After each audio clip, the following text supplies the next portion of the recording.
วัคซีนจากประชาชนและรัฐบาลลาวในคืนนี้ก็เป็นส่วนหนึ่งของการช่วยเหลือสนับสนุนรัฐบาลลาวในการควบคุมต่อต้านพยาธิโควิดซึ่งการช่วยเหลือทางด้านโควิดเป็นส่วนหนึ่งในความช่วยเหลือร่วมมือระหว่างสองประเทศในด้านสาธารณสุขซึ่งสาธารณสุขเป็นส่วนหนึ่งในการร่วมมือสนับสนุน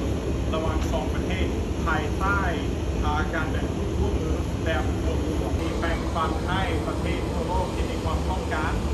แต่นอกจาก80 ล้านนี้ฝ่ายสหรัฐก็ได้สัญญาว่าจะเอาถึง5 ล้านโดสไปบริจาค200 ล้านโดสก่อนไทยปีนี้เรา3 ล้านโดสในครึ่งปีหน้าไปส่งประเทศที่ต้องการอยู่ทั่วโลกในที่สุดการตัดสินจะอยู่ที่ไวท์เฮาส์จะเข้าใจว่าน่าจะมีโอกาสที่บริจาคโดสเพิ่มขึ้นให้เป็นประเทศอยู่หลายแห่ง